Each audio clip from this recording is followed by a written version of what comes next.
আসসালামু আলাইকুম এভরিওয়ান, চলে এসেছি একটি নতুন রেসিপি নিয়ে। তো আজকের রেসিপি হচ্ছে চাউমিন। তো চলুন বেশি দেরি না করে শুরু করা যাক। প্রথমে আমি এখানে পেঁয়াজ এবং কাঁচা মরিচ কেটে নিয়েছি, তারপর একটি টমেটো কেটে নিয়েছি এবং আলু কেটে নিয়েছি আমি পরিমাণ মতো।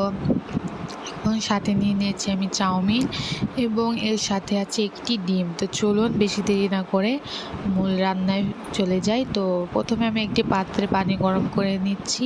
পানিগুলো গরম হয়ে আসলে এর মধ্যে আমি চাউমিনগুলো দিয়ে দিব।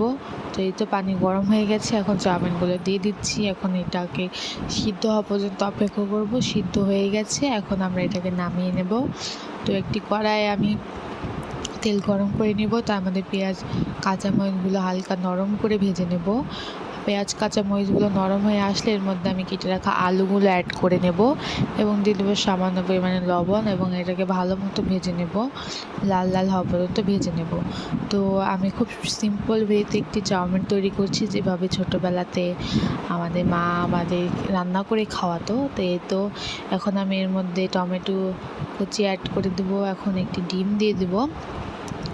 ডিমটাকে ভালো মতো ভেজে নেব। তো এই পর্যায়ে আমার সব কিছু ভাজা হয়ে গেছে, তারপর আমি এর মধ্যে চাউমিনগুলো দিয়ে দেবো। ভালো মতো নেড়ে চেড়ে প্যাকেটের থেকে কিছুটা মশলা দিয়ে ভালো মতো নেড়ে চেড়ে নেব। তো এই তো তৈরি হয়ে গেলে খুব সিম্পল উপায়ে খুব মজাদার চাউমিন। কেমন লাগলো অবশ্যই কমেন্ট করে জানাবেন এবং পরবর্তী কী রেসিপি চান অবশ্যই বলবেন এবং আমার চ্যানেলটা সাবস্ক্রাইব করে দেবেন।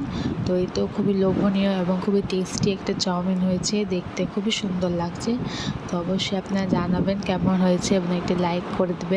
তো এই তো আজকের ভিডিও এই পর্যন্তই। পরবর্তীতে কী ভিডিও চান অবশ্যই কমেন্ট করে জানাবেন আর আমার রেসিপিটা কেমন লাগলো সেটাও বলবেন।